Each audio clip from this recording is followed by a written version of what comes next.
All right, today for segment 1, we finish up the series on the Mechanoid Invasion Trilogy. And we're going to be talking about book 3, all 100 pages. That is right. We're going to read every word verbatim in our slowest ASMR voice of book 3, the Homeworld. So sit down, grab a cigar, maybe some coffee, and listen to this 5-hour 10-hour treatise on just home. No, we're not doing that. We're going to quickly cover. There are a couple of important parts in this chapter, but honestly, most of it is just same old. And if you watch our previous videos, you'll have it. And I don't want to bore you that much. So, yeah. Some interesting things. It's mostly setting change and rules he forgot to put in the first two for the player characters, and more illumination into what the mechanoids actually are. Wait, Biggest Geekus says locals is blocked on Brave browser. I use it all the time on Brave. Well, unless that's a recent thing. Setting that you undid a long time ago. It might be. I mean, I do everything Legion of Myth through the Brave browser, and I do everything personal through Chrome. That keeps my stuff separate. So, all right.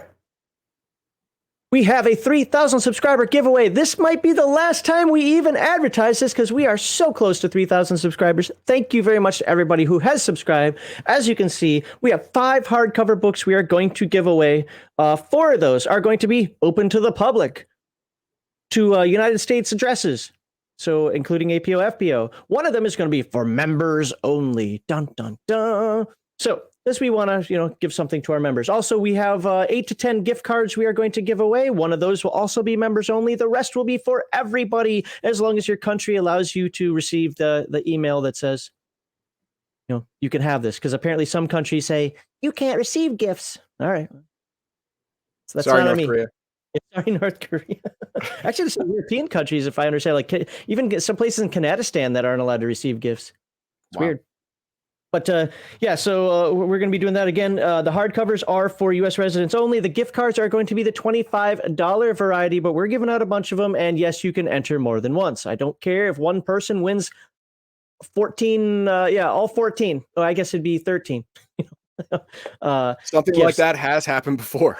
Yeah. That's right. You guys gave away like one gift to 3 or 3 gifts to the same person on the old Legion. A single person just ended up keep winning. Yep. And it was random. I know, because I know the system you're using. But okay, and the rules for the contest will be posted clearly. YouTube requires you to do that anyway, so you don't have to worry about that. There will be meaningful rules. All right. RPG Digest is a live stream podcast discussion, not a concise step-by-step tutorial. We may deviate off topic and go on tangents, so I hope you enjoy. Is that about 1 million? Oh, sorry, Avast blocked it, not Brave browser. There you go. Yep. Okay. All right, let's get this on the screen. Share screen. Brave tab. Page 127. That. Getting really used to this stream. Oh, did you see the new music background stuff you can do in StreamYard? No. Where? Is it on a brand? You hear that? Yeah. Wait, hold on. Let's it's very Renaissance fair. All right, let's do rock.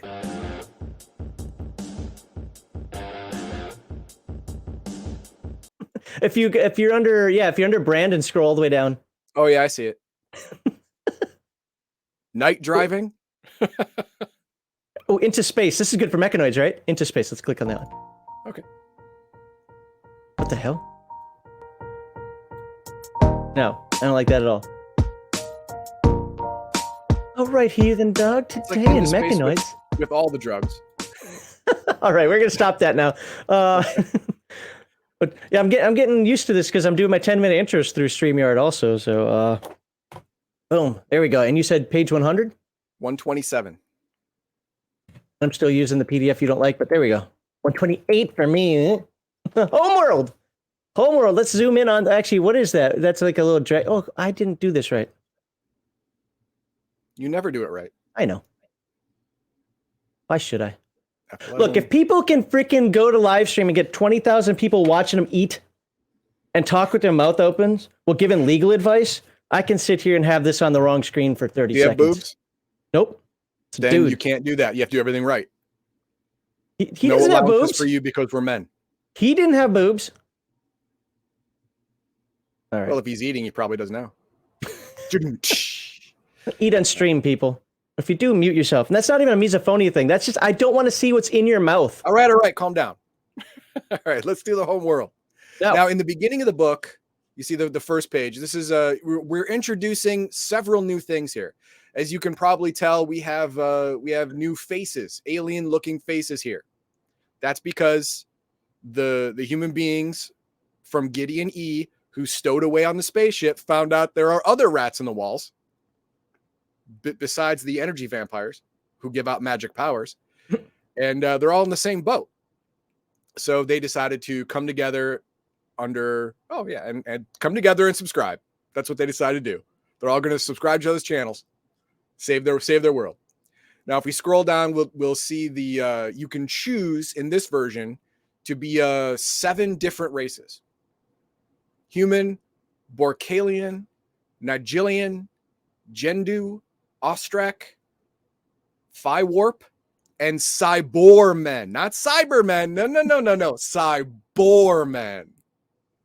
They bore me. That's right. They're very boring cybernetic men who live for 1,000 years, and that's how long it takes them to get to the goddamn point. Oh, space elves. Every game has space elves. Every game has space elves. This is how it works. But as you can see from all the stats, those are not the end stats. Those are the dice, the 6-sided die you roll when creating the character. Is this worth money? What's going on here? 6-sided die, stuff like that. Cents and X's? Okay, now there are specials because a lot of races have different physical and mental attributes depending on the gender. A male will be smaller or larger. A female will be smarter or dumber, whatever. This game is so istophobic. I know, right? Jesus. Some, males are sometimes bigger. Oh no. And then, of course, because we're introducing new characters, it's going to give us the attribute bonus chart again, and racial characteristics and blah, blah, blah, all that good stuff. And then if you scroll down, it goes over some important stuff again that we've already covered, but hit points, coma, death, and survival. What happens when you lose all of your hit points? Well, what happens if you go into a coma? How do you survive that? How do you come out of a coma? How do you get treated? All that good stuff. All of the bonuses, and hey, what if you get your arm shot off? What if you get your melon knocked around? What happens? Optional recovery check. Your PE, the higher the PE, the longer you're in a coma. Well, but it's also the higher your PE, the easier it is to come out of said coma. Okay, it's just weird. It doesn't make sense. You're right. I think that is different later on. But we have permanent physical damage, permanent mental damage, depending on if you get your melon knocked around a little bit.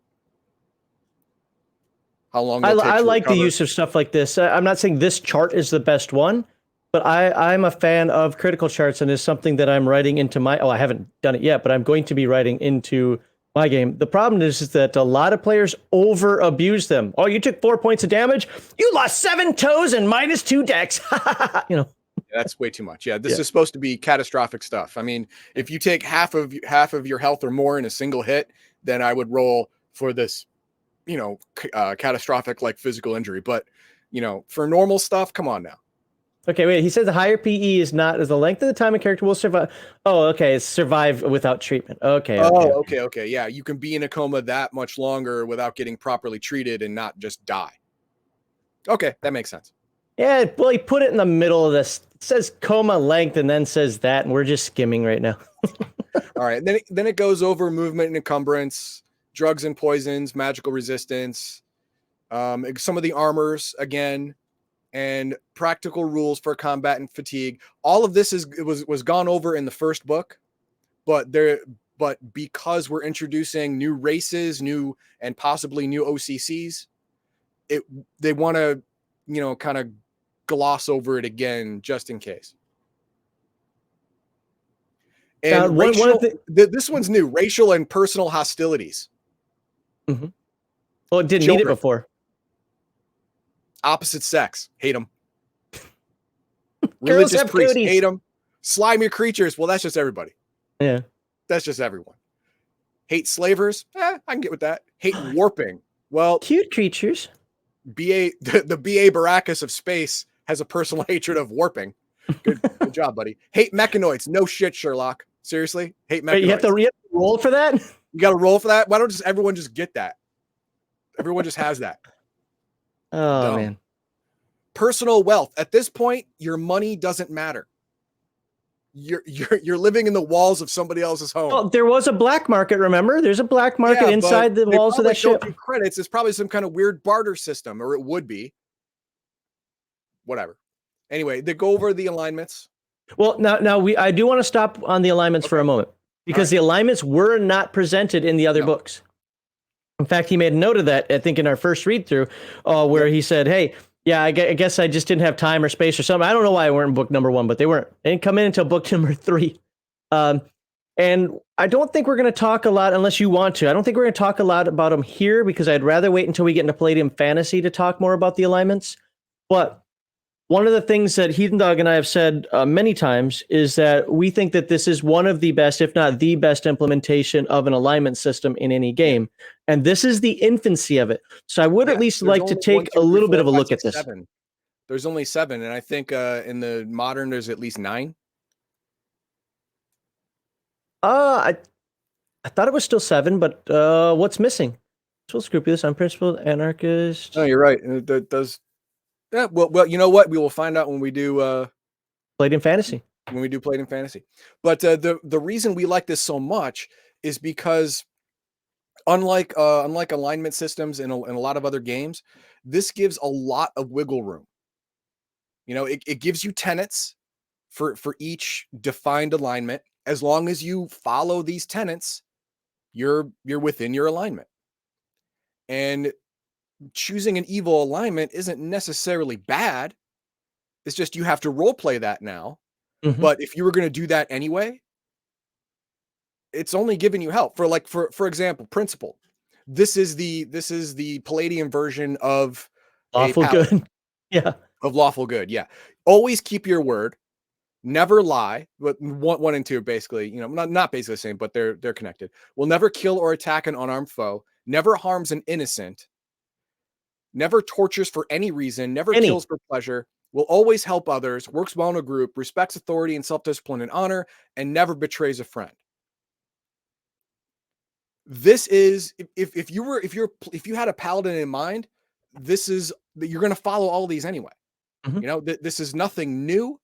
Well, apparently modern paladins don't have to do that. A few people have done videos on that, like our friends Aaron the Pedantic and a couple others talking about the modern paladin doesn't have to follow any of this stuff. I mean, there's a vengeance paladin. Really? Whatever. But you don't have to be principled to be a good guy. You can be scrupulous. Yep. And scrupulous gives you a lot more leeway compared to principle. On top of that, you can be. I usually play unprincipled. Yeah, you can play unprincipled. It's a selfish. As a good guy. Yeah, you can still be a good dude. I mean, in the middle of the paragraph, it says Han Solo. He started off as unprincipled. He was a smuggler. He wasn't a bad guy. For him to win, you don't have to lose. But he wants to win. Mm-hmm. And if you got to lose, well, then you got to lose. But if you don't, he doesn't care.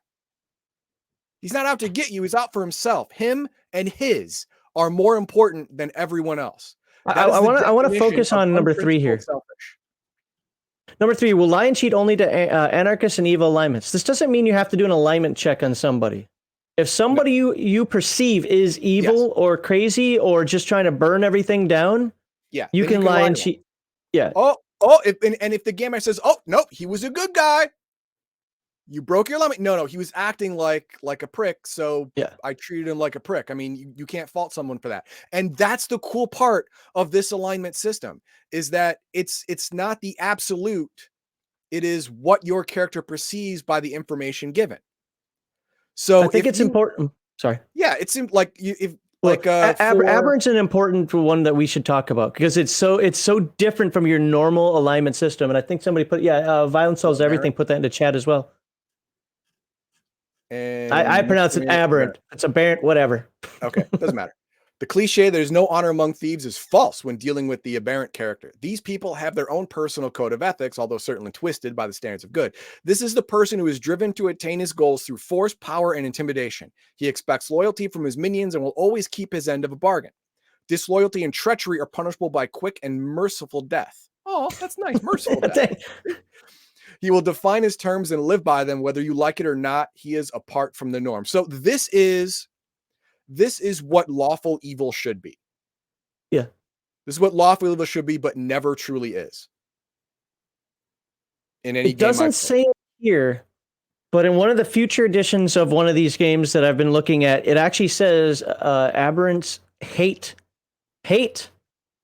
was it miscreants and anarchists.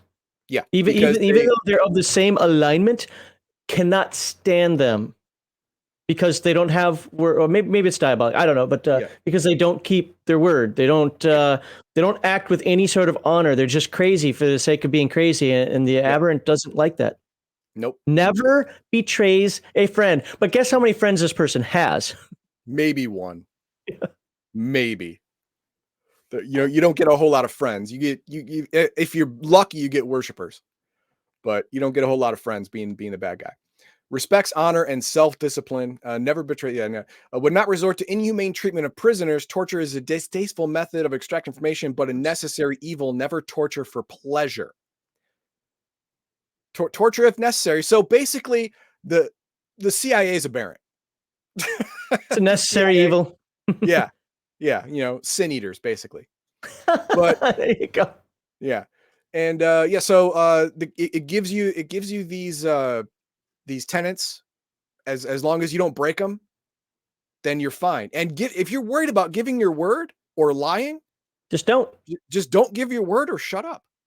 I never said I wasn't going to kill you. Yeah. I never promised anything. You can allude to things. I said you were going to get your just desserts. I didn't say I was going to pay you for your... or you're going to get what's coming to you. Yeah, there you go. Yeah, that can be taken a whole lot of ways. That's fine. But if you're worried about lying, not saying anything is not considered a lie of omission in any of this. You just don't talk or say, I have no opinion. Or it is what it is. The other thing that I found that Aberrant does fairly well, I don't really see it here written in, but the people I've seen play it do this, and it's always been allowed. So if somebody says, no, that really shouldn't happen, well, I can tell you that most of the games I was in, it was allowed. Rationalization. Because if you think about it, lawful evil kind of has to rationalize its beliefs many times.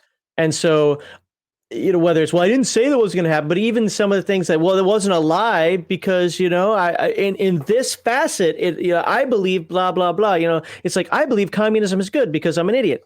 You know what? There are people who believe that nonsense. Great. If you believe your own lie, then it's not a lie in this regard, in regard to breaking the alignment. But so. you better role play that. Yep. You better role play that. Well, we'll get into that more with when we dig deeper into like Palladium Fantasy and some of the other ones because they're updated. In the Mechanoids trilogy, it didn't come up till the third book, so obviously it's not that important.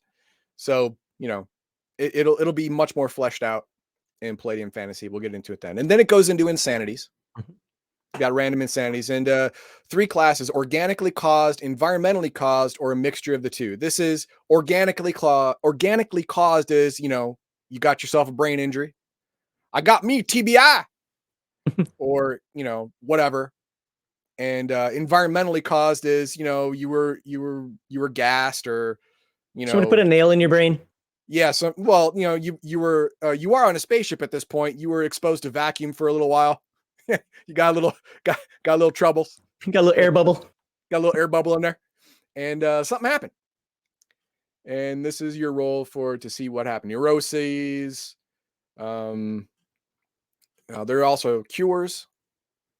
And I'm just scrolling through these. We don't have to read them all, but I'm scrolling through so people can see them on the screen. Yeah. Mixture of organic, environmental causes. Got some psychoses there. I think everybody should have a fear of psionics. Like, you're just dumb if you don't. Yeah, because the bad guys all have it. And then we got OCCs. 9 occupational character classes. Let's see which ones are different than what we've had already. I don't see the list yet. I like this style of art for its era. Yes. Not sure I'd be happy with it today, but for its era, and I don't mean the 80s, I mean the era of okay, yes, the early 80s, but also the era of play that it's supposed to represent. Like near future type deal. I mean, no, well, within 100 years anyway of our time right now is where these people live. Lots of skills.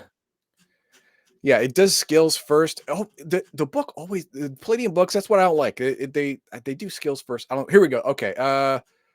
Where are the OCCs? I want to see if there's anything new. My God. Oh my God. There we go. Found There it. we are. Electrical Finally. engineer. There you go. That is new. I think they're all going to be new, aren't they? Because you still play with the old ones too. It is possible. Electrical engineer, and when you're hiding in the walls of a spaceship, this could come in handy. Yep. Mechanical engineer, also handy. Living in the walls. Field scientist. You know, the first adventure every group has to go on. It's a requirement if you play Dungeons and Dragons. If you don't do this, you're a bad game master. Is you have to fight rats below the bar. Everybody knows that. It is a rule of the game. Anyway, so now you're the rats. So in order to play a mechanoid, you're playing the other side. Your first level adventures go. You have to kill the humans in the wall. Yeah. All right, we have pilot, which, you know, hiding inside the ship, probably not great, but when you get to where you're going, you're going to need to fly something out, right? So the pilot's going to be important at the end, the back end. Light assault trooper, always good. Got to have a grunt. Heavy assault trooper, hey, Marines or bullet sponges, use them. If you think about it for a second, the ship is the size of North America, right? You might want to fly some places. That is probably true. I mean, flying would make you a little more discoverable, I think. I mean, there are only 8 billion wasps. Come on. Yeah, I mean, they can't be everywhere. No, there's 8 billion of them. They really can be everywhere.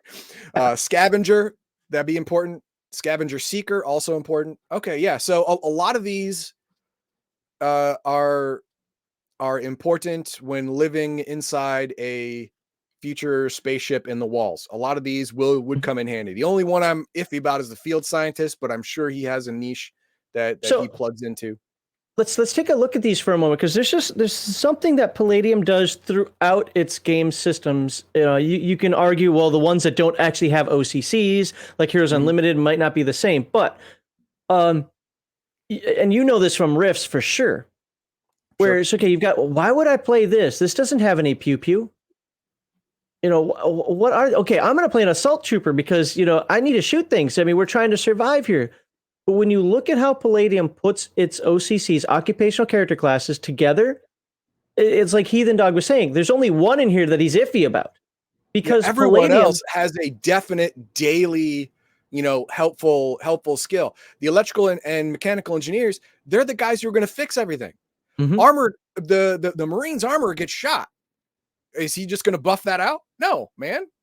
No. They're also the ones who are going to hack. They're the ones that are going to make the alarm systems not find you. They're the ones that are going to obfuscate you from the robots, and they're not robots, the mechanoids. All these different capabilities that it's got. And you will not survive the trip without the scavengers. It's not going to happen. You know, you're going to need the scavengers to get food, water, medical supplies. This has to happen, and the scavenger is the way to do that.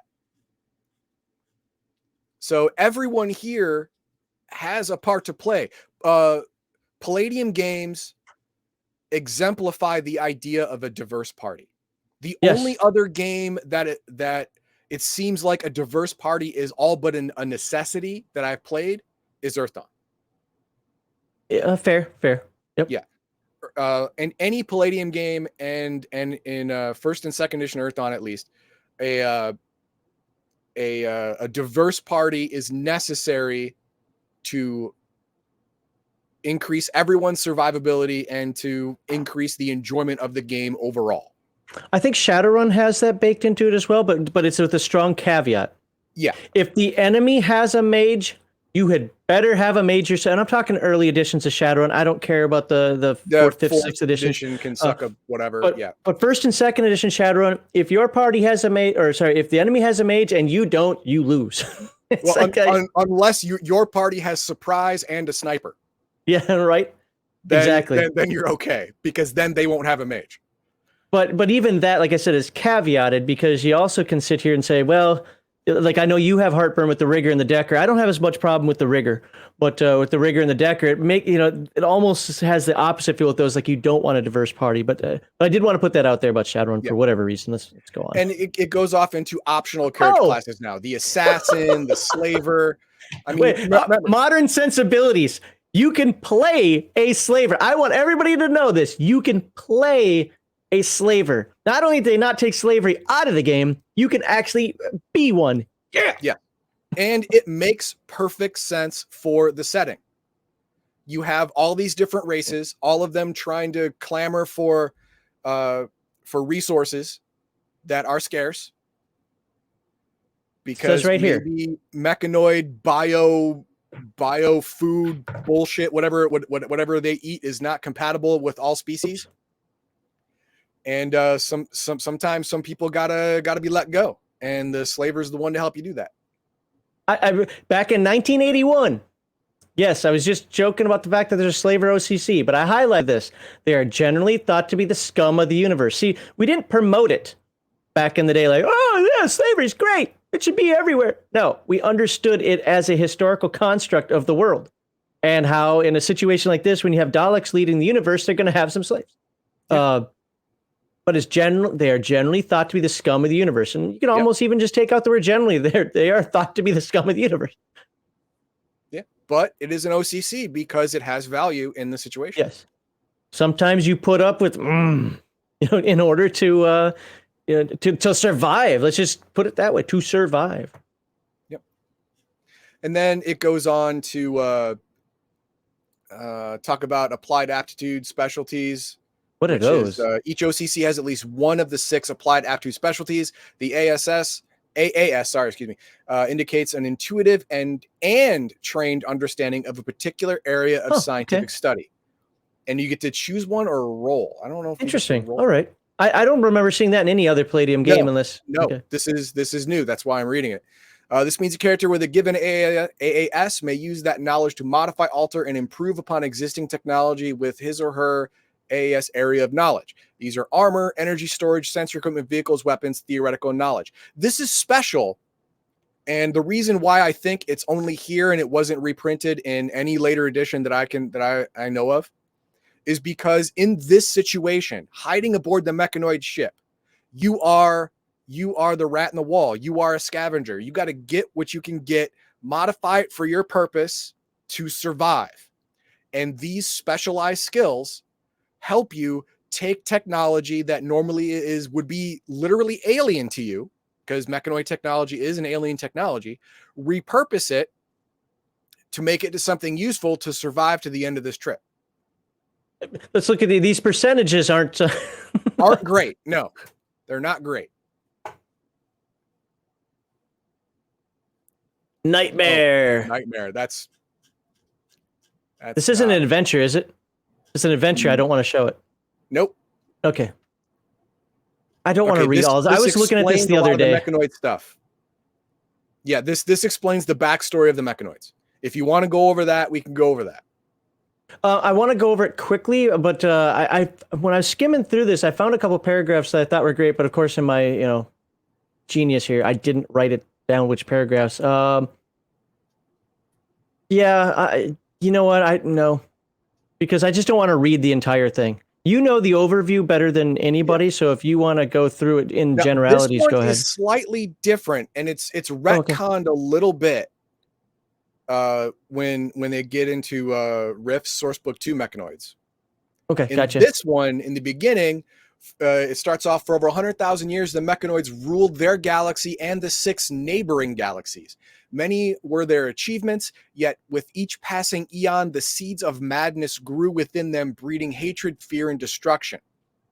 It created a race of merciless megalomaniacs with all with but three all-consuming purposes: expansion, knowledge, and termination of all human life. The former two enabling them to execute the latter. Ironically, the Mechanoids' ancestry is rooted in human origin. The Mechanoids' predecessors were men and women of flesh and blood, same bipedal carbon life forms. They were humans. A people whose only true flaw was their insatiable quest for knowledge and regardless of the cost. Now, what they did was they were ready to go and expand into space. And they decided that the normal human form is too fleshy and weak to withstand the rigors of space travel. There's too many variables, too many things are different. The body can't handle long-term stuff like that. So they decided to genetically engineer astronauts for the rigors of space. And this was lauded as a great, huge thing, you know, like they genetically engineered them to so they don't get dizzy in 0G. They could handle, you know, rough accelerations of 10, 12, 13 Gs, stuff like that. They process nutrients 20% better, you know, so they don't have to have as much food. And sometimes they did cybernetic replacements, you know, for carrying out repairs in a ship or short EVAs, emergency stuff like that. And that was all great until originally the Mechanoids were designed to better withstand the rigors of space, reinforcing the frail living organism with advanced robotics. These once human creatures, now monstrosities of metal and flesh, were shunned by their own people. The genetic experiments had created something too far removed from the realm of humanity. This new life soon proved to be superior in every way, and although these quasi-mechanoids It's kind of the way eugenics works. Yeah, and benevolent, their presence instilled only suspicion and hatred in their human ancestors. What happened was... That's normal. That's normal human behavior. Let's just say that right up front. Hate everything that's different. That's what humans do. So they made other humans different, and now they hate them. But these different these proto-mechanoids still were loyal. They volunteered for the honor to bring humanity into space. Now, when humanity turned on them, tried to kill them, it was a stinging betrayal. I think if you start here, well, yeah, let's start right here. When humans and new life clash, the battle is long and bloody. I think the rest of this paragraph actually sums it up very well. You want me to read it or you want to? Oh, new clash of battle, long and bloody, but it was the new life that rose triumphant over the ashes of their creators. Humankind had created them, deserted them, tried to destroy them, and yet they proved superior. Now they were the masters of their own destiny. The battle was over, but the war only just begun, for they had found many worlds infested by human-like creatures. That terminology is important. Yeah, often they tolerated these pitiful creatures' senseless fears and irrational hostility. No longer would the new life tolerate such degradation at the hands of their inferiors. All humanoids would pay for their anguish. The new life had been instilled with a bloodlust that would never be sated. The mechanoid nightmare had begun. Now, the reason why the mechanoids, after hundreds of eons, just over 100,000 years, why they still hate humanity, it's very simple. Mechanoids are cloned. Mm-hmm. They're little pockets of Dalek goo inside of a metal robot shell, right? It's not like, you know, they have harems and whatnot. No, they get cloned and they get downloaded with memories. Every single mechanoid is a psionic. So every single mechanoid is downloaded psionically from a brain. So they get to feel the humans betray them every generation as if it's fresh. Can I go into that here and just read a couple paragraphs? Go ahead. It's likely that the mechanoid's insanity was actually a genetic defect perpetuated by continual cloning of the basic DNA structure, an insanity stimulated and exaggerated by racial memory and psionic empathy passed on from generation to generation. Boom. And then the mechanoids swept the galaxies, extracting their vengeance in ways most hideous. Their cruelty quickly became a thing of legend. Their experiments produced living horrors. The universe trembled in their steel-honed hands. The mechanoids viewed the many interplanetary federations, confederacies, and united allegiances formed to thwart them as feeble jokes to be terminated when they lost their amusement. So that's good. So, and then without warning, it all ended. One of the things that Heathen Dog said a moment ago about the psionics that we're going to find out a little later, I can't remember what, but it's in this book. The mechanoids don't have like levers and buttons and switches to use the elevators and to activate things on the ship, which is one of the things that will confound you as a player character in here, because they do all that through psychic power. Mm-hmm. They just stand on the platform, go and zzz, you know. So, all right, go on. I just wanted to. And then from outside, it seems like the mechanoids just disappeared. They just stopped. Well, investigations were sent, scouts were sent in, and they were finding whole motherships just full of dead mechanoids. They're like, what the hell? What the hell killed all the mechanoids? And all evidence points to they were killing each other. Like, they were no longer amused with themselves. I guess not, right? Why'd they do it? Well, to confuse matters more, why was the original Mechanoid home planet spared the carnage? The original home planet still there. Surely they hated this place more than any other, for it was there their plight began. Why take the time and massive energy to protect a dead world that held no special worth or significance other than as a grim reminder of hatred and sorrow? That's probably why. Mad though they may have been, the mechanoids never did anything without reason. Thus, there must have been some definite purpose, some motive behind its salvation. What dark secrets lie dormant, buried within its crust, are yet to be found. And then it goes into the nightmare continues. Now, this is now the plight of the people who are hiding in the mothership that's heading toward the homeworld. So I think this author's note is important going forward. When I read it at first, I was like, but when I looked it over again yesterday, I was like, I think we should actually talk about it, because I think it gives a good theme, not just for this book, but for all three books that make up the Mechanoid trilogy. He says, to maintain a certain vitality and unpredictability, I do not establish any hard-line defined scenarios. Rather, in the following pages, I provide more of a game system, ideas, suggestions, alien life, motives, and equipment devices that can be used, developed, and oriented in any direction desired by both players and the game master. And what I love about this is Heathen Dog can run this one way, all of you could be in his game, and then come to my game, and I could run it differently. Yet it's still the Mechanoid scenario. It's still, how are we surviving on this ship? What's going on with the homeworld? What's going on? Now that we understand some of the history of it. And both of us, look, to be fair, he can run a Dungeons & Dragons module however he wants. I can run it however I want. We're adults, we know that. But especially in today's construct where rules is written is such an important thing, and your backstory is such an important thing, now it's baked into this. Like, I'm not telling you how to win, if you'll even win. What I'm telling you is, here's what's before you. Do you win or do you not win? And it's for a young dungeon master, game master, that's kind of daunting. But for an experienced one, I love that flexibility. So it's in this way, each GM creates his or her own scenario for every game using the framework and ideas outlined in this book. He's not going to run this 3 times and have three completely different scenarios. Yep. Unlike Rifts, where once you run the New West, you have to move on to Mystic China. That's not true. Whatever. Yeah, you got to go somewhere else.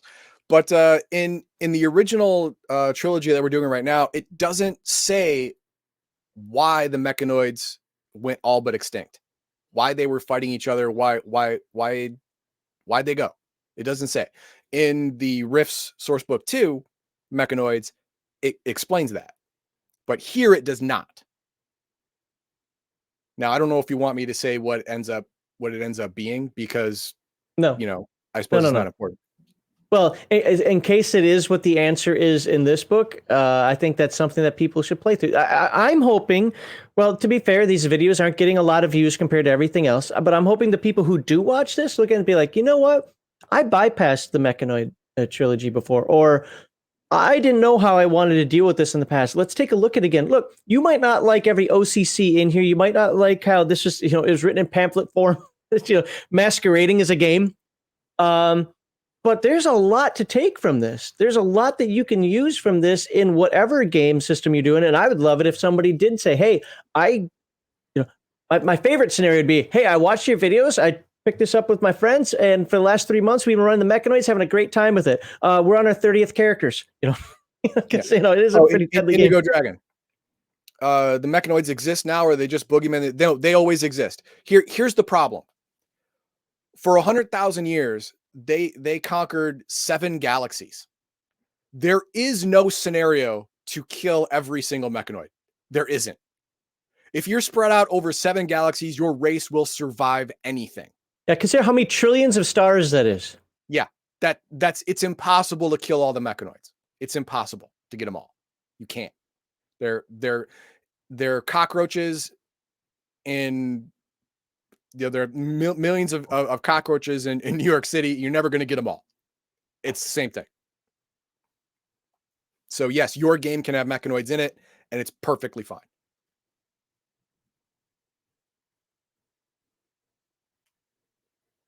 So we talked about some of this last week. I'm not going to talk about the Nigelian Confederacy. These are just, different factions. Again, each one of these books opens up a new faction. Mm-hmm. The scenario, the Homeworld expeditions probably shouldn't go through all that. I mean, we can show some of the creatures. I don't care. But yeah, it actually defines the black market and the backdoor information type stuff and assassination techniques and how much it costs to kill somebody, blah blah blah. I can tell you that modern society. Sorry. If that's modern important to your Go ahead. He said if that's important to your game. Modern society has me looking at this, knowing the name of this, the look of this, and what they do, and saying, uh-oh. And I'm just going to move on. If you catch my reference, you do. If you didn't catch my reference, good. Then you're a cleaner person than I am. Right. And the Gendo are alligator? No. Skeksis? They look like Skeksis. The Skeks. Yeah. Please? Oh, it's funny. Hey, this is that chick. Oh, no, never mind. This is Talia. This is Talia from, what's that video game? N7. Oh my God.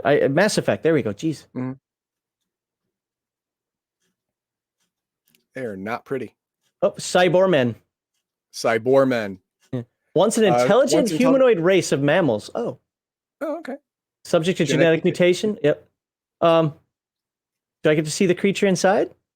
Similar to the concept of Mechanoids themselves, the Cybormen were one of the many slave races. To the Mechanoids, the Cybormen were nothing more than experimental guinea pigs, laborers, menial servants, playthings, and pets. Now, with the Mechanoids' demise, the surviving Cybormen seek to claim the abandoned homeworld as their own, to once again live in freedom as masters of their own fate. To this end, the Nigelian Confederacy is offering their entire support.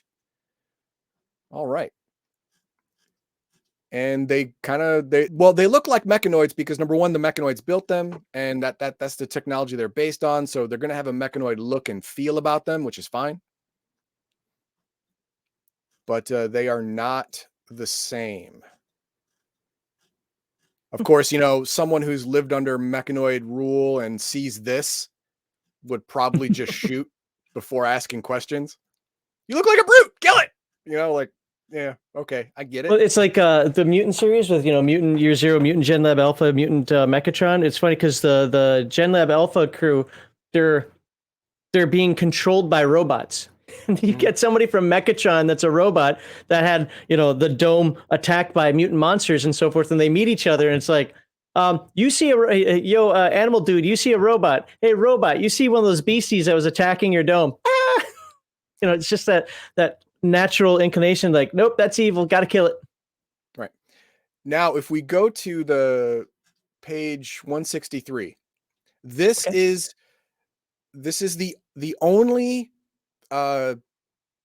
instance of this particular type of faster than light travel that I've ever seen in Palladium. Where's the Phi Warper? Right there. Yep. Okay.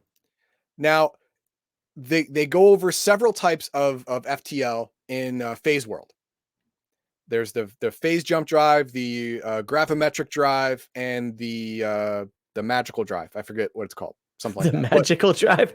Yeah, it's like I forget what it's called, but it uses magic.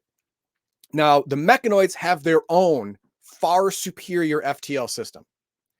the most accurate warp system ever devised. It was also one of the most heinous atrocities committed against humanity. The Mechanoids discovered an oxygen-rich planet with deep blue skies and even deeper blue oceans. Oceans dominated this planet, covering 87% of the surface. Under its majestic waves prospered an aquatic race of humanoid mammals, vaguely similar to the Earth dolphin. Although these intelligent, gentle people possessed great psionic abilities that made them truly unique, was the uncanny psionic ability to teleport by means of bending time and space, basically little Tesseract action. Apparently, they're able to mentally probe space and manipulate it. Oh, okay. If you like Dune, they're the Spacing Guild. They're able to project themselves great distances in a matter of minutes. A kind of dimensional shifting. Having never known war or betrayal, the Phi Warpers fell easy prey to the Mechanoids' treachery. After a century of painstaking genetic experimentation, the new Phi Warpers were ready to make their place in the Mechanoid world. The Warpers' once large, powerful bodies were reduced to shrunken, tailless stumps. One arm had been transformed into a spinely dwarf appendage, blah, blah, blah. And they were basically the entire race of awesome, cool dolphins were turned into slaves. As Mechanoids are wont to do. Yes. Jump drive slaves. A single Phi Warper could flawlessly warp a 20-ton object a distance of 1,000 light years. 100,000 of them, precisely timed, controlled, and amplified by cosmic energies of Mechanoid power crystal, could warp entire planet-sized motherships. For eons, the Warpers were catatonic slaves to some hellspawn device. But with the self-inflicted Mechanoid... Oh, they actually did it there.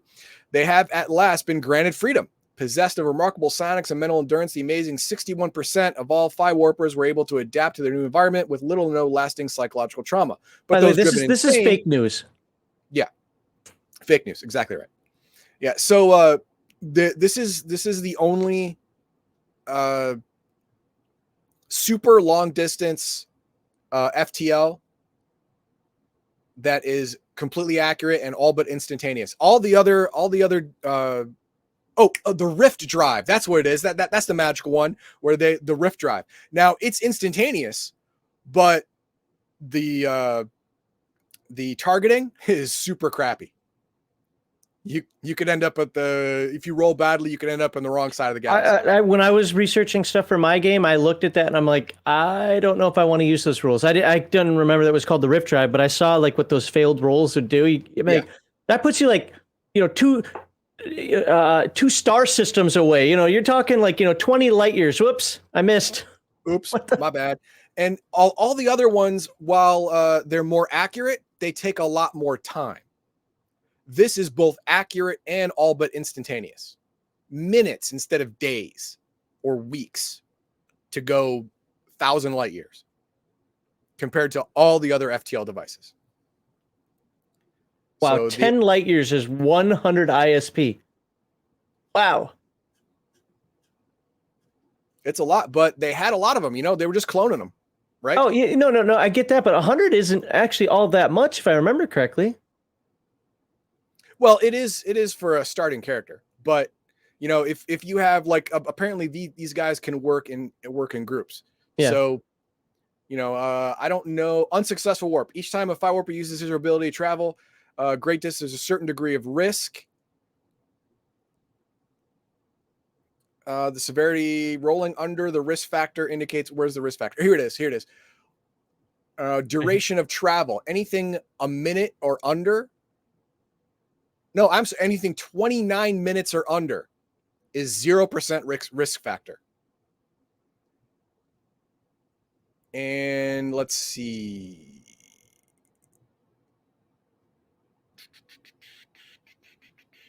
Must have at least some idea where they're warping to, idea distance. I'm having trouble finding time it takes. I could be wrong, but I thought these don't line up. I mean, they look like two separate charts, but are they two separate charts or is it just one? Number of warps possible every... Yeah, that's a question I've got. Are these literally two separate charts, or are they two separate charts, but side by side? So if you do separate, they really do, but it could be just a mistake in formatting. It could be. I mean, does it take 60 days to go 500,000 light years? I don't know. Yeah. No, that's yeah, good question. Yeah. I run it one way, you run it the other way because you're a bad game master. Oh, it's usually safer to make several small warps under 1,000 light years than risk 1 or 2 large warps. The Phi Warper can warp 100 million kilometers with only a few minutes thought, but must prepare and meditate for 1 hour before attempting to span light years. Okay, then let's look. Light year. Yep. Nope. It is one chart. You're absolutely right. Okay. It is one chart. So if they make 1 million kilometer jumps, there's zero risk. And 1,000,000 kilometers isn't that far. That's not a long time. I mean that is not a big distance. It's funny that it goes from 100 million kilometers to 10 light years. That bump right there. I mean, you could say, well, 10 to 1,000 is a lot too, but no. This right here compared to everything else is the weirdest jump in space-time distance. Because 100 million kilometers even isn't all that far. If you consider we're 93 million miles from the sun, so times that by 1.6, you're only talking here less than the distance between us and the sun. Yeah, and then all of a sudden you're going up to 10 light years. Yeah. So, yeah, okay. The risk factors are there, but they are far less than all the other options, especially rift drives. They're just awful. I say we incorporate some Spelljammer and just start throwing some bodies in there, cooking them, and cook them. Yep. Determining ISP. If you are a Phi Warper, a minor, major, or master, automatically add 10 ISP for every level of experience. It's your ME times 9. Holy crap! Times 9. That's why I say, well, okay, that is a lot. I knew for a first level character that's a crazy amount, but with all the different bonuses that Palladium usually gives, now Mechanoids is a little different. I get it. It's the first, things are a little lower, but I didn't see this 100 as being all that like, oh God, we got to really consider this. And now, now that you show the times 9, it's like, okay, a first level character can already do a 10 light year jump. Ready? Yeah. Ready to jump me somewhere? Let's go. Yeehaw. But Violence solves everything. Gravity drives from Phase World were around 4 light years per hour. Phase drives were maybe 8 light years per hour. These guys can do 1,000 light year. No, they can do 10 light years instantaneously, but with 10 hours of preparation. There's a 2% chance for failure. Yeah. Of teleporting into a planet. Yeah. 2% chance of an unsuccessful warp. And there were, by the way, for anybody who didn't notice, whereas there were failed roll results. We're not going to go over every little thing here, but yeah. There's a chance. There's only a 14% chance you die. Everybody dies. This right here, like how far across is the Milky Way? I forget. Somebody's going to correct me on this. Tell me my science is bad, and it might be. But isn't the Milky Way only like 300,000 light years across? You Googling that? Mm-hmm. I mean, theoretically, this 105,000 light years. 105. That's it. Yep. Oh, I thought it was bigger than that. Okay, never mind. That's the diameter. That's not a radius. That's a diameter. That's from one end to the other. Yep. Okay, so right here with 220, you're going from one side of the Milky Way to the other. Yes. You're going by Sagittarius A star. You're like, bye. At all. Yeah. And then how far are we from Andromeda? Oh, hell if I know. Because I don't think 500,000 light years gets us to Andromeda. Maybe it does. I don't know. Distance to Andromeda. Okay. 2.5 million light years. Yeah. Okay. So you need a few jumps to get there. So you might need a year. You'll need a year to get from here to Andromeda. But you know what? I think that's pretty quick. What do you think? Yeah, but and the really cool thing is these Phi Warpers can take whole planets. Yeah. It doesn't have to have an engine to go. It just has to have Phi Warpers there. We know how Hyperborea came to be now. Really? It's a bad. That's the failed roll. There it is. The failed roll sent half of the Earth, the northern part of Earth, to a moon, to orbiting around Saturn. Okay, I'm done. Hyperborea. All right, then it goes into psionics. We've got yet more psionic abilities. Actually, aren't some of these the same? No, some of these are the same. Some of these are the same. Yeah, it introduces level 4 and level 5, which we didn't have before. Yeah, it's fair. We only had level 1 through 3 before. Oh, level 6. Oh crap, there's a level 6 here too. Hey, I didn't see level 6. Where do you see level 6? There's level 7. Oh my god! Level 8. Where? Oh, okay, down here. Okay, I missed this Level when I paged through it. Level 10. Okay, level 10's it. All right. Okay, where? Let's look at some of these level 10. Death There's Trap. only one. Death Trap costs 180 ISP. That's If the almost as psionic much rolls as going a under few 5 hundred light years. Yeah. This is the ultimate psionic performance. The ability to leave the physical body and become a being of pure psionics. It can only be performed the instant before certain death is about to visit the psionic. Let me just save 180. I wouldn't use that to try to save my life. No, I'm going to hold on to 180 just in case I die. The psionic then completely consumes the physical body and discorporates into pure mind. This is like ascending in Stargate universe. From that or point on, the Organians from Star Trek. Any needed ISP from bodies it possesses. All psionics are possible. Oh. You become a possessing force ghost. Okay. I guess that's a way to live. Kinda.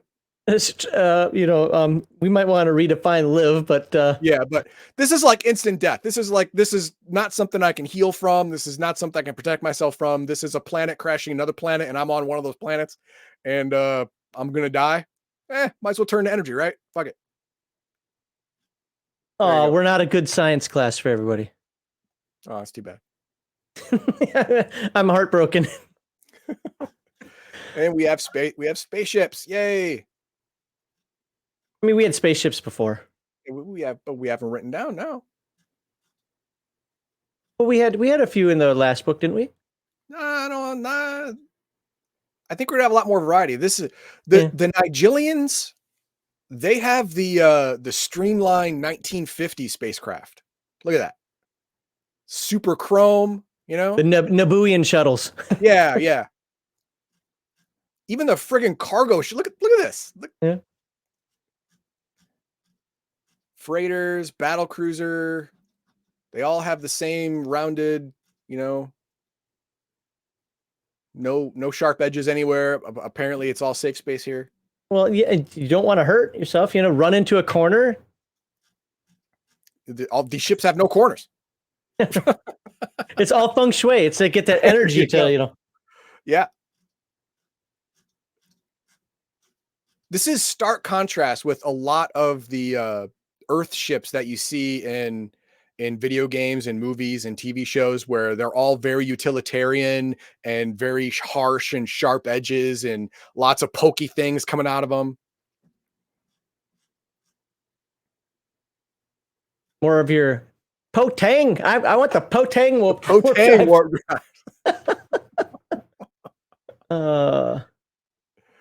Old Lieberman hyperdrive system. Yeah, this is actually one of the things that I've been struggling with in my game. I've narrowed it down to 2. I'm going to have 2 systems for going faster than light. Effectively, one is going to be, we'll just call it hyperspeed, warp drive, whatever you want to call it. The other one's going to be a jump mechanism. I tried doing like a couple other games that I looked at, did like 3 and 4 different systems, but I really felt that a couple of them were similar. And no, I'm not going to do the whole, what's the name of that Paradox interactive game? Stellaris, where you have the jump ring system. I always thought the jump rings were silly. So no, it's going to be a warp drive type system and a jump drive type system, and one's going to be better for short trips, obviously the jump drive, and one's going to be better for long trips, which is the warp drive. Oh, the Chimeran, the Zentradi space fold system drive is a piece of crap. In Palladium, it would be a rift drive. I mean, it's instantaneous but highly unreliable. I found where your money goes. Cold weather clothing costs 1,300 credits. Wow. What? Hey man, I'm just reading off what it says. You gotta have space clothing. Space clothing's tough, man. Medical kit costs 600 credits. I'd rather have a medical kit than a shirt. Yeah.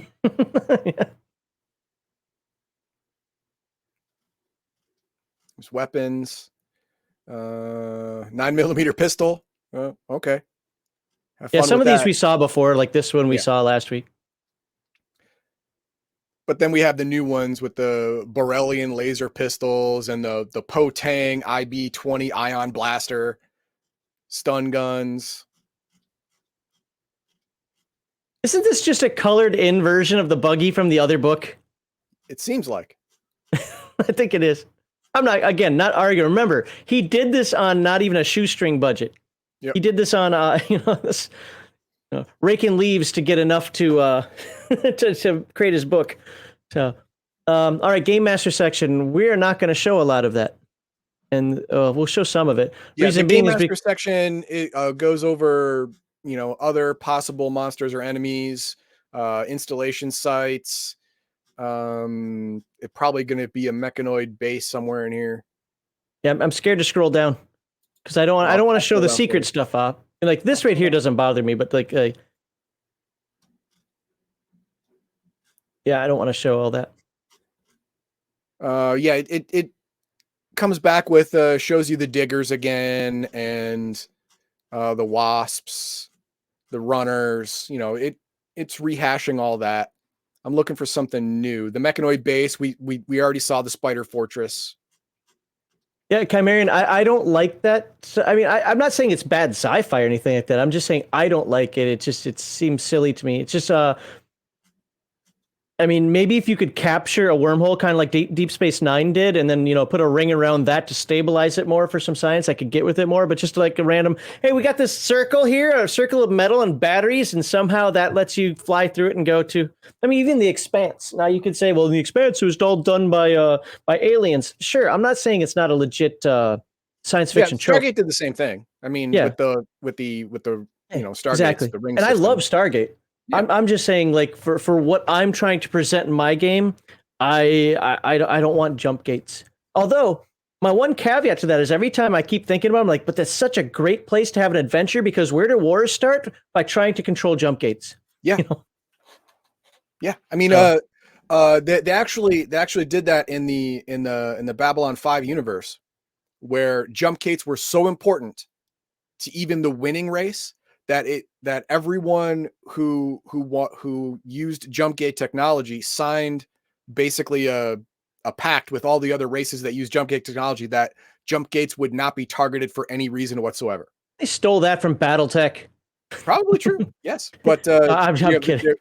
Even if you win, if you don't have a jump gate, you lost, because you'll never be able to keep the area because most races don't have enough jump capable ships to resupply that area without a jump gate.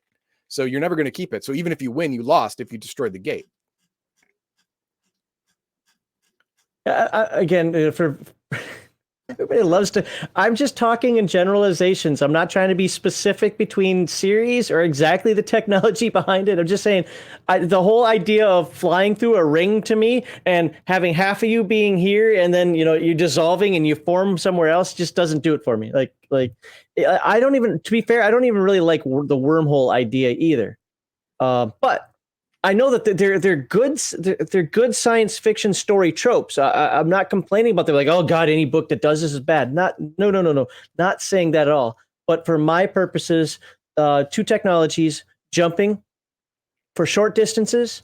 If you got to get somewhere quick, but it's not too far, boom, jump. And it's going to be based on the BattleTech jump ships, absolutely. But then then there's the warp drive, hyperdrive, whatever you want to call it. I also don't want to have too many technologies in the game where it's like, well, sucks to be you. You can fix hyperdrives, but you can't fix warp drives. So, I don't want to do that. Yeah, I get it. Yeah. Chimerian says, and you can hang out in hyperspace, changing directions if you need to. Yeah. That's more Babylon 5 stuff, but yeah. Yeah. But he says, but it's fun to be pedantic. Fair. I can't argue with you on that one. All right. The rest of this book, nothing to show. At the very end, they show Mechanoid Homeworld facilities. You have a Mechanoid, a large Mechanoid research base, Mechanoid outposts, Mechanoid bunkers, all that stuff. Yeah, there it is. There's one. That's a bunker. Hey, that's my name. Oh no, you saw my name. What's that? $24.95? That's what you paid for this? No, I didn't pay anything for it. Oh, okay. Yeah, you did. I don't know what I paid for it. No, it's water. I don't know what I did. I would never pay $24.95 for a PDF. This is 3 PDFs. Ooh. It's one file for me, 210 pages. All right, let's take that off the screen. Was it GM's Elkove and I were looking over, like, he likes the Foundry as his VTT. And I looked it over. And I'm like, yeah, I guess if I used a VTT, it's pretty good. He's like, maybe this is the way you could run Earth Dawn. I was like, yeah, maybe I could. And then I looked at the price of the VTTs for Earth Dawn. I'm like, no, I'm never paying that for a PDF. It's never going to happen. It's pretty much the same as the full price of the book. I'm like, forget you. If you didn't print it out on something, if it's just digits, that's $5. Leave me alone. Is it required to buy the adventure to run it? If you, well, not the adventure, but the like the actual Earth Dawn core book, for example. If you want things that when you do things in the game, if you want it to be able to pull it from the book, like you use this ability and it affects character sheets and so forth, you have to get the VTT version because it's all synergistic. And okay. You could just upload the book and say reference page 42 and have everybody scrolling through it, the PDF while they're doing, this allows you to like click on, let's say, a taunt, click. Okay, taunt does this, Okay. Taunt, overpowered. Well, it was. Who was I telling that to? I was telling to somebody recently, like, how would you play it? I said, what you're going to find out about first edition is that taunt can quickly, well, skills just are undefined. Underutilized. Yeah, it's like, yeah, you have some skills if you want. Other than the artisan skill. The artisan skill was important. But yeah, it's like, yeah, you're going to find out that taunt will quickly take over your game, so be careful. All right, so what are your thoughts on, because we're talking about mechanoids right now. Yeah. What are your thoughts on mechanoid? Now before you do that, I want to say some things to the people out there based on some comments that we received. Okay. You are correct. We don't know the mechanoids. I'm sorry I didn't spend time memorizing the book before we did this. That's not the point of this. This is not a fundamentals. This is a read-through. It's been very clearly labeled a read-through. So we're not reading through every single word because that would be boring, but we read through the parts that we felt were important. And yeah, we were wrong about a couple of things. I'm going to be wrong about things that I've done for 30 years that I don't do every day. That happens in life. I didn't remember what the diameter of the galaxy was, and I study astronomy. Shit happens. Get over it.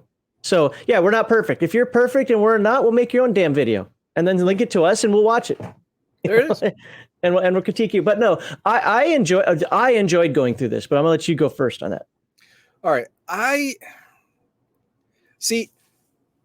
can respect in the first 2 books, there was that sense of hopelessness. There was that overwhelming dread that we're all screwed no matter what. It's just whoever survives the longest wins. And then in book 3, they pull out like 99.99 ad infinitum % of the mechanoids are now all dead. You're at their home planet and it's empty. There's nothing there. And what all I didn't the mechanoids see? are gone. Like, what? How did you get there? I know it's implied from book 2 to book 3, but how did you get there? Just by living as rats in the wall and waiting? Yeah, that's it. You're pulling water from coolant systems. You're pulling food from organic containment vats, stealing it. Just enough to where maybe they think it's a rounding error, so you don't get caught. You can go back to that well again later on. Because hey, they got a whole lot of Daleks to feed, right? So which Dalek is taking more than his share? Someone took 1% more, you son of a bitch. Deviant. But and then at the end, it's all suddenly light at the end of the tunnel type thing. There are all these new races and all the bad guys are dead. What happened? I don't know. What about all the mechanoids on the ship that you've been hiding from all this time? What the hell happened to them? Are they the only ones those aren't dead yet? Now? Apparently, those are still living. Apparently, those are still living, and you gotta survive the fight, right? I guess I don't know, And then there's all the mechanoid automatic defensive systems that are still operational. Yeah, did you look at those? When I looked at those things, I was like, how are you supposed to do that as a group? I can have 10 player characters and not have the ability to. No, not have the ability to take out one of these sentry posts, let alone a fully manned thing. Now remember, mechanoids use a lot of robots. They had, on the mothership, they had 280 million Terminator, T-800s. That's a lot of robots still walking around trying to fulfill their function of killing humans. So they may not be able to repair themselves as well, but they still kill all humans. Hey, I'm going to send you to Mustafar to deactivate the droid army now. Oh, okay, great. Yeah, I'll be on that. Don't worry.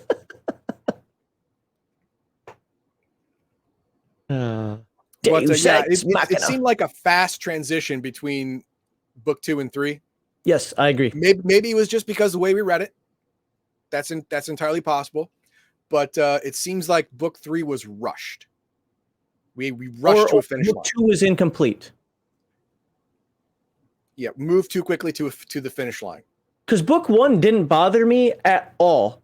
Because I really felt that it was supposed to, again, remember when we read that people were complaining, like, why would I play this? It seems like there's no chance to win. No, it's to get used to the game system. It's to build up that combat. It's to go through a few characters and find out what's working and, get that grizzled veteran with the cigar out of his mouth and, never puts down his protective mask because he doesn't need it anymore. Whatever, just that. Ruins my sight lines. Right, it's to build that up.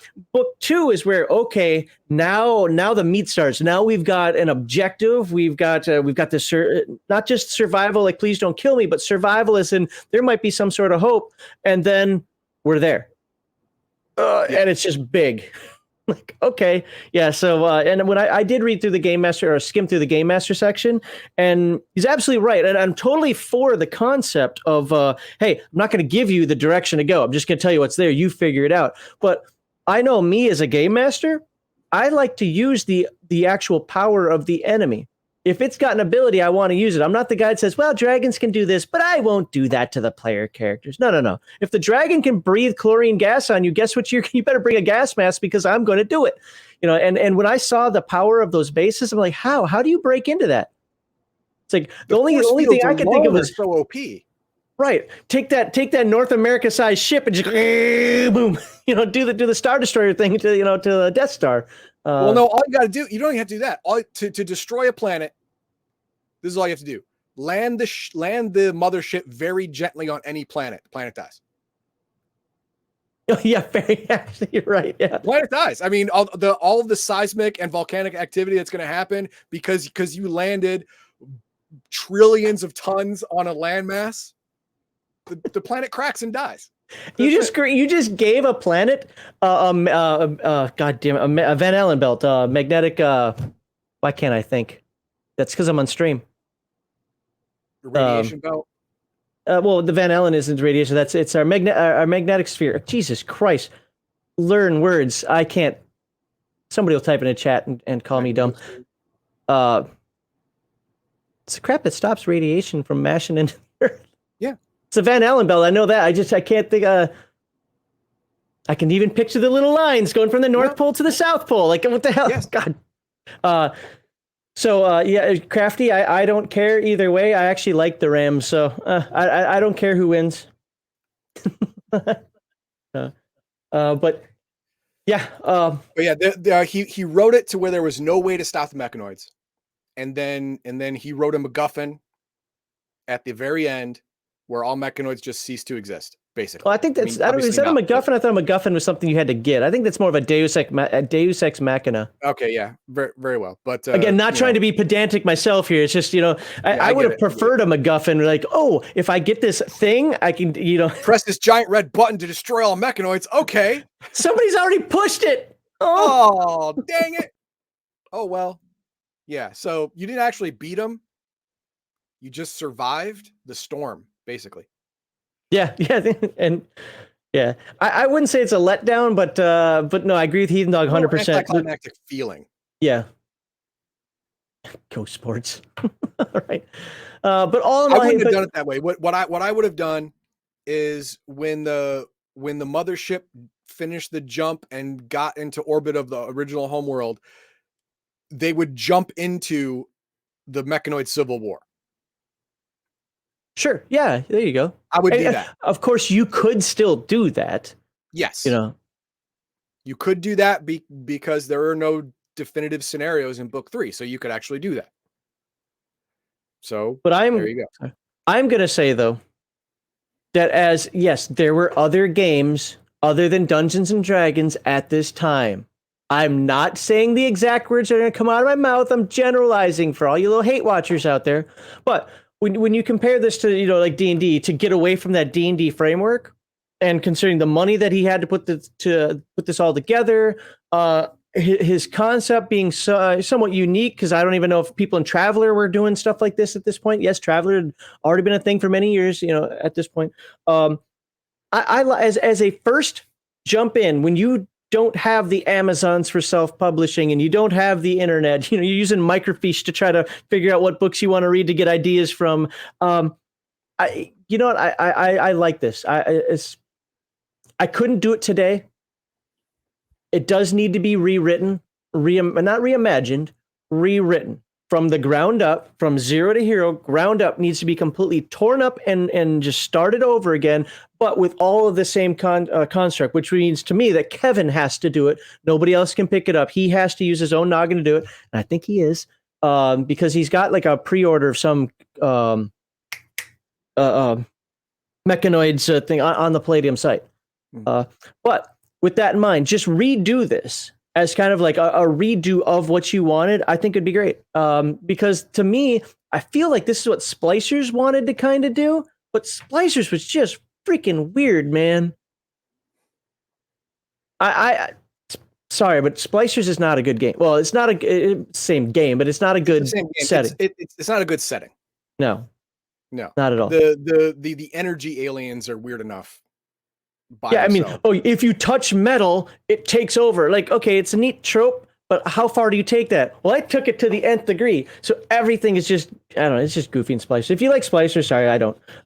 And we've got a video on that where we went through it and we're like, okay. So Mechanoid's book is 20 years late. Okay, we can put that one on the screen. Yeah. Maybe. Yeah. Because I think he talked about it with this one. This book is like early 2000s. Like the reprint of this one put together like this, I think was 2001. So, okay, but I mean, we're not going to do 1 through 5 or 1 through 20. Just thumbs up, thumbs down. Considering the time frame and everything, is this for the start of Palladium books? Is this a thumbs up or a thumbs down to you? I'm gonna give it a thumbs up. Same here. I am. Okay. I like the premise. And the execution is adequate. I would change some stuff at the end, but Kevin gives you the ability to do your own thing at the end. So I wouldn't actually have to change anything, just go a different way. And that's perfectly fine. Yep. Still within the rules of the game. Like, subscribe, share. Do appreciate everybody who watched this. These videos here aren't getting a lot of views. Actually, they're some of our worst videos for both view time and viewership total. I don't know if it's the Mechanoids part of it or how I don't know if it's so much how we're doing it, because we're doing this like we've done other games that get 3 times as many views. So, but next week, that's what we're doing next week. We start Palladium Fantasy role-playing game. Yes, we're going to do 2nd edition. And we're going to start with the introduction and character creation. This is kind of for Heathen. These notes for Heathen Dog as well. We're going to stop right when it gets to I think it's combat is the section right after character creation. Right after character creation. Okay. So we're going to go through Usually all. skills. What's that? Usually OCC skills combat. That's usually how it goes for Palladium. I think it was combat in this one. What I actually kind of liked about the 2nd edition book, is I was paging through it yesterday, frustrated that I couldn't find a segment 2 topic. Is that I have not paged through the entire book and read it. Oh my God, I know chat's going to go crazy. But generally speaking, I actually kind of liked how it was laid out. Now, is that gonna be maintained as we get through the entire book? I don't know. But when I was looking at it yesterday, I was like, this is very clean. Like, it's even better than the Rifts book. The Rifts Ultimate book, which I'm not a big fan of how that book is put together. I like the original Rifts book better. But the 2nd edition book is laid out fairly well. So far. So I'm looking forward to that. But and we are going to start. We're going to go through all the stuff, or a lot of the stuff that we've already gone through with Mechanoids. But understand that Mechanoids was literally the first thing ever done. Yeah, and now this is going to be a change. This is going to be some things are going to be a little different. A lot of stuff is going to be added. Mm-hmm. You're going to have a lot more variation in OCCs and skills and stuff like that. You're going to have a lot more rules for combat. because this is years and years later, and it's the second edition, which is after revised, which is after first. After first, which is after Mechanoids. Yeah. So so Indigo Dragon says Beyond the Supernatural 2E is the best Palladium core book. Well, Heathen Dogs convinced me that's the game that we're gonna look at. Probably after Heroes Unlimited. Yep, Heroes Unlimited. You could go either way, first or second, because Beyond the Supernatural, from what I is a modern era game. Heroes Unlimited is modern-ish era game. Yeah. So I'll let you pick it. I mean, honestly, after Palladium Fantasy, I'll let you pick. The only thing that now we're getting lots of comments on do Savage Rifts, do Savage Rifts, do Savage Rifts. No. Like as in never do it, or never. Why is that? I don't like Savage anything.